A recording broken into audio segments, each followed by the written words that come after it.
DMK and Congress ఈ రెండు కూడా ఇండియా కూటమిలో ఉన్నాయి. డిఎంకే అండ్ కాంగ్రెస్ ఈ రెండు కలిసి ఎన్నికల్లో పోటీ చేశాయి. ఇప్పుడు కాంగ్రెస్ పార్టీకి చెందిన 5 ఎమ్మెల్యేలు టీవీకేకి మద్దతు ప్రకటించారు. అధిష్టానం కూడా ఎక్కడ అభ్యంతరం చెప్పని పరిస్థితి.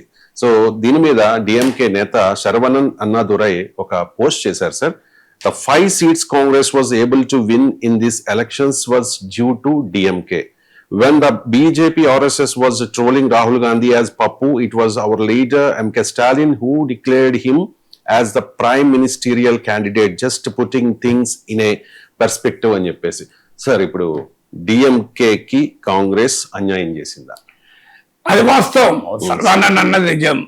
డిఎంకే మద్దతుతోనే కాంగ్రెస్ 5 సీట్లు గెలిచింది. దీంట్లో డిస్ప్యూట్ లేదు.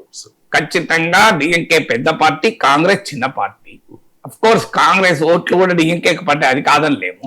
కానీ బట్ పెద్ద పార్టీ డిఎంకే గనక డిఎంకే మద్దతుతోనే కాంగ్రెస్ 5 సీట్లు గెలిచింది, అది నిజం. కానీ డిఎంకేతో కలవక విజయ్తో కలిసి ఉంటే 30 సీట్లు గెలిచేది, అది కూడా నిజం. తర్వాత మీకు కాంగ్రెస్ పార్టీకి రాహుల్ గాంధీకి చాలా కష్టకాలంలో కూడా అండగా నిలిచిన నాయకుడు స్టాలిన్, దాంట్లో కూడా డిస్ప్యూట్ ఏమీ లేదు. అయితే ఇప్పుడున్న పరిస్థితి ఏంటి? స్టాలిన్ అధికారంలోకి వచ్చే పరిస్థితి ఉండగా, డిఎంకేకు అధికారం వచ్చే పరిస్థితులు ఉండగా, కాంగ్రెస్ ఎమ్మెల్యేలో వామపక్ష ఎమ్మెల్యేలో డిఎంకే కూటమిలో పోటీ చేసి ఇప్పుడు బయటికి వచ్చి మేము డిఎంకేకి మద్దతు ఇవ్వమంటే అది దుర్మార్గము, అది అనైతికం, అనుమానం లేదు. కానీ డిఎంకే ప్రభుత్వం ఏర్పాటు చేసేది లేదు. డిఎంకే మేము ప్రతిపక్షంలోనే కూర్చుంటామని ప్రకటించారు. ఇప్పుడున్న ఆప్షన్ ఏంటి?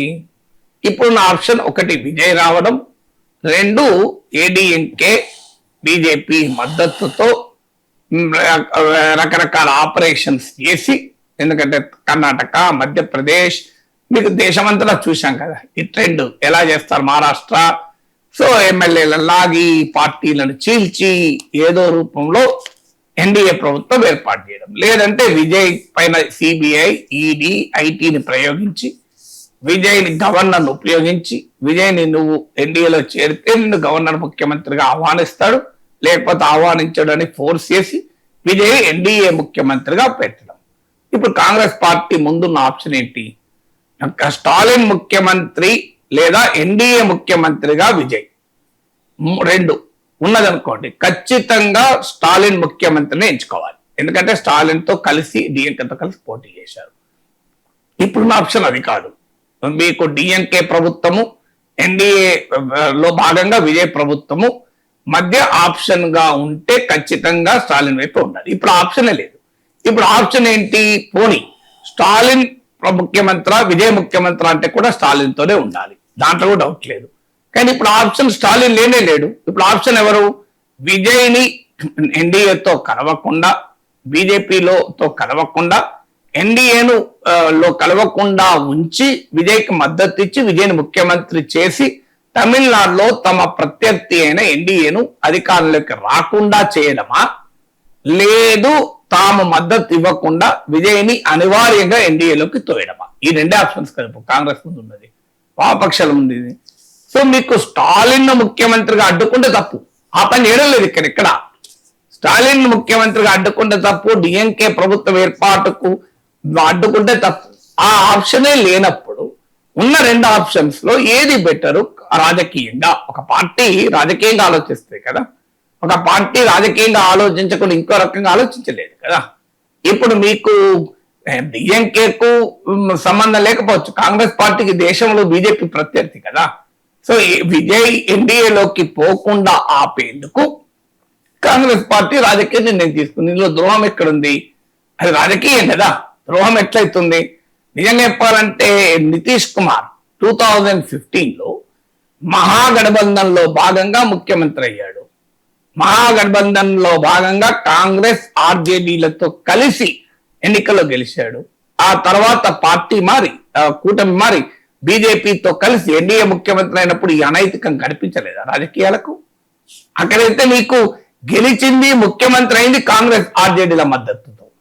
సో అక్కడ ఆ ప్రభుత్వాన్ని కూల్చి ఈ ప్రభుత్వాన్ని ఏర్పాటు చేశారు కదా. ఇక్కడ డిఎంకే ప్రభుత్వాన్ని ఏర్పాటు లేదు కదా. మీకు మధ్యప్రదేశ్ లో ప్రజలు కాంగ్రెస్ పార్టీకి మెజారిటీ ఇస్తే, కమల్నాథ్ ముఖ్యమంత్రి అయితే కాంగ్రెస్ పార్టీ నాయకుడిగా గెలిచిన జ్యోతిరాదిత్య సింధియా పార్టీ ఫిరాయించి బీజేపీతో కలిసి అఫ్ కోర్స్ వాళ్ళు రాజీనామా చేసి మళ్ళీ ఉప ఎన్నికల్లో గెలవచ్చు. కానీ ఫస్ట్ ఎవరు ప్రజలు కోటేశారు? కమల్నాథ్కి ఇచ్చారు కదా, మీకు ఇవ్వలే కదా. మరి బీజేపీ ప్రభుత్వం ఏర్పాటైంది కదా, అది అనైతికం కాదా? మీకు మహారాష్ట్రలో ఉద్ధవ్ ఠాక్రే బీజేపీతో కలిసి ఎన్డీఏలో భాగంగా గెలిచారు ఎమ్మెల్యేలు. వాళ్ళందరూ ఎన్డీఏను వదిలి మీకు అనైతికంగా కాంగ్రెస్ ఎన్సీపీలతో కలిసి మహావికాస్ అగాది ప్రభుత్వం ఏర్పాటు చేసినప్పుడు ఇదే స్టాలిన్ వెల్కమ్ చేశాడు కదా. ఉద్ధవ్ ఠాక్రే గెలిచింది బీజేపీ మద్దతుతో కాదా? శివసేన ఎమ్మెల్యేలు గెలిచింది బీజేపీ ఓట్లతోనే కదా. మరి బీజేపీ ఓట్లతో గెలిచిన శివసేన ఎమ్మెల్యేలు బీజేపీతో కాకుండా వేరే పార్టీతో పొత్తు పెట్టుకొని ప్రభుత్వం ఏర్పాటు చేస్తే అది నైతికమే అని ఆహ్వానించిన స్టాలిన్ ఇప్పుడు తాను ఫీల్డ్ లోనే లేడు కదా. తాను ఫీల్డ్ లో లేనప్పుడు మరి కాంగ్రెస్ కు ఇంకో ఆప్షన్ ఏముంటుంది? అది అదైతే అక్కడ ఇప్పుడు నిజంగానే మహారాష్ట్రలో జరిగిన దాంతో పోలిస్తే చాలా బెటర్ కదా, బీహార్ లో జరిగిన దాంతో పోలిస్తే చాలా బెటర్ కదా, పోలికెళ్ళలేదు కదా. ఇక్కడ డిఎంకే ప్రభుత్వం ఏర్పాటయ్యేటట్టు ఉంటే డిఎంకేకు ద్రోహం చేసి విజయ్కి సపోర్ట్ చేస్తే ఖచ్చితంగా నేను కూడా ఖండిస్తాను, అనుమానం వెళ్ళలేదు. అది రాజకీయ ద్రోహం, అది రాజకీయ వ్యభిచారం. ఎందుకంటే నువ్వు ఒక పార్టీతో కలిసి ఎన్నికల్లో పోటీ చేసి గెలిచి మళ్ళీ ఆ పార్టీతో కాకుండా ఇంకో పార్టీతో అధికారాన్ని పంచుకోవడం అనేది రాజకీయ ద్రోహం. అది నితీష్ కుమార్ చేసింది బీజేపీ ద్వారా, బీజేపీ అనుకూలంగా కాంగ్రెస్ కు అనుకూలంగా ఉద్ధవ్ ఠాక్రే చేసింది రెండు రాజకీయ ద్రోహమే. కాంగ్రెస్ కు అనుకూలంగా ఉద్ధవ్ ఠాక్రే చేస్తే స్టాలిన్ దాన్ని ఆహ్వానించాడు, బీజేపీకి వ్యతిరేకంగా ఉంది కనుక.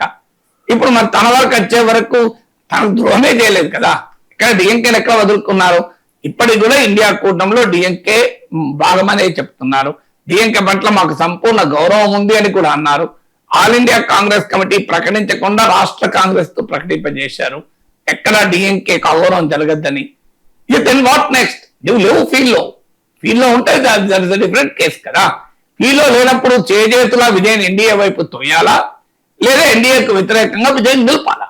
ఈ ఆప్షన్ కాంగ్రెస్ కు లెఫ్ట్ ఎమ్మెల్యేస్ ఉన్నప్పుడు తమ ఎన్డీఏ వైపు విజయ్ పోకుండా చేయడమే కదా ఆప్షన్.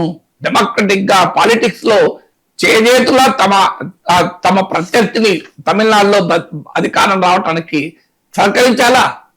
అది ఎక్కడ న్యాయమవుతుందా? అదంతా పోనీయండి. ప్రజలు తీర్పు ఎవరికి ఇచ్చారు? ఇప్పుడు ఎన్డీఏకి ఇచ్చారా? ఎన్డీఏ ప్రజలు తిరస్కరించారు కదా.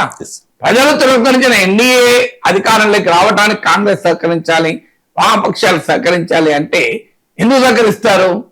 సో అందువల్ల ప్రజలు ఆమోదించిన ప్రజల తీర్పు అనుకున్నాను. నేను ప్రజల తీర్పు అనుకున్నా సపోర్ట్ చేయడం లేదు.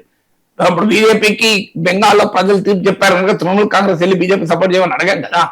పాయింట్ ఈజ్ పొలిటికల్ ఏంటి? ఎన్డీఏ దూరంగా విజయ్ ఉంచాలా, ఎన్డీఏ వైపు విజయ్ని తోయాలా? ఇంకా విజయ్కి ఆప్షన్ ఏముంటుంది? కాంగ్రెస్ లెఫ్ట్ మద్దతు ఇవ్వదు, ఎడిపోతాడు విజయ్. మన మార్గమే లేదు కదా, ఎన్డీఏ పోవాల్సిందే కదా. ఎన్డీఏ మద్దతు ఎన్డీఏలోకి వెళ్ళాడు అనుకోండి, గవర్నర్ వెంటనే ఇంటికి వచ్చి పిలుస్తాడు. రాజభవన్ కూడా అవసరం లేదు, నువ్వు ఎందుకు వచ్చింది అయినా వస్తా అని చెప్పి విజయ్ ఇంటికి పోయి బొట్టు పెట్టి మీరు ప్రమాణ స్వీకారానికి వస్తావా, టైం ఉందా, లేకపోతే నువ్వు ఇక్కడే ప్రమాణం చేయించుకోవాలా? సో గవర్నర్ అప్పుడు ఏం చేస్తాడు సార్, విజయ్ ఇంటికి వెళ్ళి విజయ్ ఇంట్లోనే ప్రమాణ స్వీకారం చేయించేస్తాడు. అంత పరిగెత్తుకుంటూ వస్తాడు ఎన్డీఏలోకి పోతే. లేకపోతే ఏమవుతుందో తెలుసు, ఇప్పుడు ఏం జరుగుతుంది, కేరళకి వెళ్ళిపోయాడు లేడుగా, చెన్నై తమిళనాడులో అదే జరుగుతుంది. సో అందువల్ల విజయ్కి ఏంటి ఆప్షన్? ఇంకో మార్గమే ఉండదు కదా.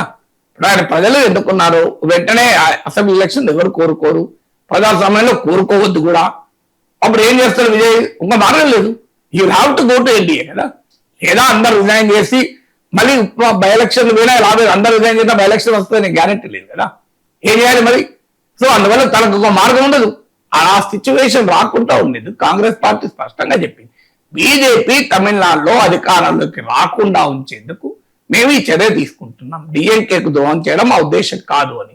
వామపక్షాలు రేపు ఇంకా ప్రకటించలేదు కానీ బహుశా అదే నేను తీసుకుంటాను. తీసుకోకపోతే చరిత్రలో వాళ్ళ ప్రజలు క్షమించరు. సో అందువల్ల ఇంకో మార్గం లేదు. Politically correct. నీకు నా డిఎంకే వేరు, కాంగ్రెస్ లెఫ్ట్ వేరు కదా. డిఎంకే కాంగ్రెస్ లెఫ్ట్ ఎందుకు డిఎంకేతో కలిశాయి? బీజేపీకి వ్యతిరేకంగా ఉన్నారనే కలిశాయి. రేపు డిఎంకే బీజేపీతో కలుస్తాయా? మీకు సింపుల్ థింగ్, కలవటానికి ప్రాతిపదికే బీజేపీని దూరం పెట్టడానికి కదా. ఆ ప్రాతిపదికలో భాగంగానే ఇప్పుడు విజయ్కి మద్దతు ఇస్తున్నారు. ఒక్కసారి కనుక డిఎంకే ఎన్డీఏలోకి వెళ్తే కాంగ్రెస్ లెఫ్ట్ డిఎంకేతో ఉంటాయా? సో ప్రాతిపదిక సేమ్ కదా, స్టాలిన్ కి మద్దతు ఇచ్చినా విజయ్కి మద్దతు ఇచ్చినా ప్రాతిపదిక ఏంటి? బీజేపీని అధికారంలో రాకుండా ఉండేందుకు. అదే పని ఇప్పుడు చేస్తున్నారు, తప్పేముందల్లా.